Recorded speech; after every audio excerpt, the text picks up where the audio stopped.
Jokowi hancurkan panggung Anies, MotoGP versus Formula E. Ditulis oleh Anto Cahaya di Stewart.com. Tahun 2022, Anies Baswedan bakal lengser, itu artinya kurang lebih setahun lagi, tepatnya di bulan Oktober 2022. Sejujurnya, selama 4 tahun memimpin DKI Jakarta, apa prestasi fenomenal Anies Baswedan? Jika sebatas prestasi soal administrasi, kepala daerah lain juga meraihnya, bahkan banyak yang jauh istimewa. Anies sangat menyadari hal tersebut. Sebagai representasi lawan Jokowi yang didukung ormas, etnik tertentu, dan berkah gelombang pendukung Prabowo Subianto, membuat Anies bisa dikatakan sedikit memiliki bergaining yang lumayan kuat. Kendati tidak menjamin juga, sebab yang bersangkutan bukan orang partai. Jika tak ada partai yang melamar, ya habis sudah. Dilupakan oleh masyarakat. Pendukungnya mau nangis-nangis di jalanan juga tak bakal membantu juga. Begitu sederhananya. Untuk itulah Anies berusaha mencari cara yang dipandang dahsyat. Apakah itu? Ajang Formula E adalah salah satu cara. Memang tak menjamin, tapi hitung-hitungannya masuk untuk menjaga namanya tetap moncer, masuk 3 besar bursa capres. Sebab ajang Formula E juga terselenggara, maka Jakarta menjadi tuan rumah hingga 5 tahun ke depan. Sebetulnya jika tidak ada penundaan, sedianya tahun 2020 sudah masuk jadwal sampai tahun 2024. Tapi apalah cor, tahun 2021 jadwal tertunda. Bahkan di jadwal resmi Formula E pada tahun 2022, Jakarta belum masuk jadwalnya. Hanya tertulis ada satu jadwal yang statusnya masih TBD, alias to be decide atau belum diputuskan.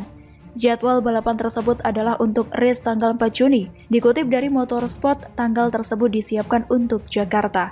Kami tidak bisa mengumumkan kenapa kami menaruh TBD pada tanggal tersebut, tapi pada dasarnya kami punya kontrak untuk melakukannya di Jakarta, ucap pendiri sekaligus Direktur Kejuaraan Formula E, Alberto Longo. Jakarta seharusnya menjadi tuan rumah balapan Formula E untuk musim 2019-2020. Ketika itu Formula E Jakarta dijadwalkan dilangsungkan pada 6 Juni. Demikian rilis resmi pernyataan Direktur Formula E. Dan yang menarik, ajang Formula E yang sedianya di Jakarta ini kian pelik ketika interpelasi bergulir dari 2 fraksi di DPR DKI Jakarta. Ini jelas menimbulkan kemarahan pada pendukung Anies Baswedan dan menuduh 2 fraksi yaitu PSI dan PDIP hanya cari gara-gara dan menghambat idola mereka mendapatkan panggung nasional, bahkan internasional sebagai gubernur yang dipandang istimewa. Tapi bukan Anies jika tak pandai memanfaatkan situasi yang ada. Melalui gerakan yang sangat mencolok mata, ia kemudian undang 7 fraksi yang merangkul 73 anggota dewan untuk diajak makan-makan. Ajang Formula E harus tetap terselenggara. Begitu mungkin kesepakatan di antara mereka bersama Anies. Anies ngotot sebab ajang Formula E dipandang akan mendatangkan laba, meski faktanya sebagai informasi, ajang balap Formula E masih merugi sejak pertama kali diadakan pada 2014. Kerugiannya pernah membengkak hingga 67,7 juta US dollar pada 2015. Studi kelayakan Formula E. Dalam studi kelayakan sebelumnya, total keuntungan penyelenggaraan Formula E di ibu kota. Total keuntungan penyelenggara Formula E di ibu kota selama 2020 sampai 2024 sebesar 3,12 triliun rupiah. Jumlah ini terdiri dari pendapatan finansial Jakpro 544 miliar rupiah dan dampak ekonomi sebesar 2,58 triliun rupiah. Namun Badan Pemeriksa Keuangan atau BPK meminta Pemprov DKI Jakarta untuk melakukan studi kelayakan ulang. Pasalnya dalam studi awal tidak ada komponen komitmen yang wajib dibayarkan oleh Dinas Pemuda dan Olahraga atau Dispora DKI Jakarta setiap tahunnya. Total biaya komitmen yang harus dibayar Dispora mencapai 2,35 triliun rupiah. Belum lagi biaya penyertaan modal PT Jakpro untuk membayar garansi yang nilainya naik 10% setiap tahun. Biaya itu berkisar 890 miliar rupiah selama 5 tahun. Dengan demikian, total biaya penyelenggaraan yang tidak tercatat pada studi kelayakan sebelumnya mencapai 3,25 triliun rupiah. Angka tersebut membuat Pemprov DKI Jakarta harus mengeluarkan biaya 4,48 triliun rupiah. Penyelenggaraan Formula E pun berpotensi menyebabkan kerugian 1,36 triliun rupiah. Karena pemasukannya hanya 3,12 triliun rupiah. Tapi pertanyaan banyak masyarakat jika berpotensi rugi, mengapa Anies ngotot dan juga 7 fraksi di DPRD DKI Jakarta seperti manut, macam kerbau dicocok hidungnya, kiranya dapat dipersepsikan macam-macam. Indonesia sambut ajang MotoGP di Mandalika 2022. Di tengah polemik ajang Formula E yang berpotensi gagal, tapi juga dipaksakan terselenggara berpotensi rugi, tiba-tiba datang sebuah kabar tentang ajang Moto Grand Prix atau MotoGP, ajang kebut motor yang memiliki nilai jual lebih menjanjikan, meski hanya digunakan sebagai sesi tes tapi tetap saja menarik. Sirkuit Mandalika sudah dipastikan akan menggelar tes pramusim MotoGP tahun depan.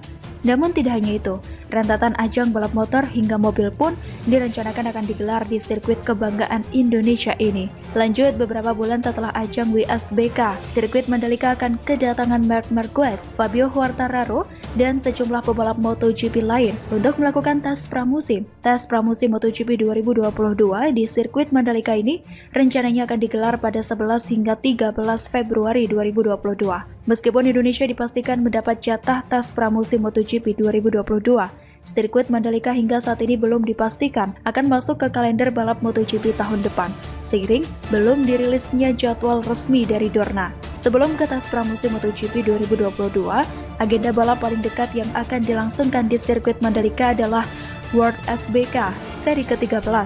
Indonesia masih tercatat di kalender World SBK dan menjadi seri pamungkas. Ajang balap motor kelas dunia ini akan diselenggarakan pada 12 hingga 14 November 2021 dengan tajuk Pirelli Indonesian Round.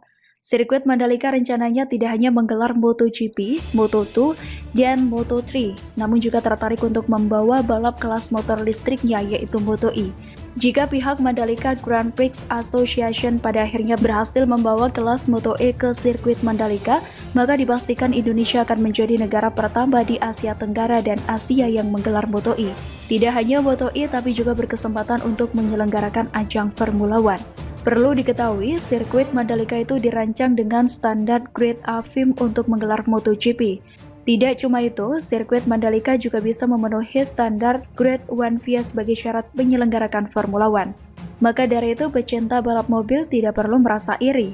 Sirkuit Mandalika ini siap dan dikabarkan sudah berdiskusi untuk menggelar Formula One di Indonesia. Sebagai bahan informasi, sirkuit Mandalika bisa dikatakan proyek yang menjadi salah satu andalan Presiden Jokowi di masa kepemimpinannya. Sirkuit Mandalika kini jadi bagian dari Distrik Olahraga dan Hiburan atau KEK Pariwisata The Mandalika Nusa Tenggara Barat. Lintasan sepanjang 4,32 km ini mengelilingi distrik. KEK Mandalika ditetapkan berdasarkan peraturan pemerintah nomor 52 tahun 2014 diteken di era Presiden Susilo Bambang Yudhoyono. Proyek ini dilanjutkan Presiden Joko Widodo. Jokowi jugalah yang meresmikan KEK Mandalika pada Oktober 2017. Dengan terselenggaranya GP tahun 2022 di sirkuit Mandalika, tentu membuat Anies Baswedan yang tujuan Formula E sebagai panggung seperti tak berarti saja. Pasalnya pada bulan Februari 2022, Marc Marquez, Fabio Quartararo, dan sejumlah pebalap MotoGP lain yang sudah familiar di telinga hadir di sirkuit Mandalika. Oh iya, pembalap Formula E ada yang hafal. Bagaimana menurut Anda? Demikian, salam.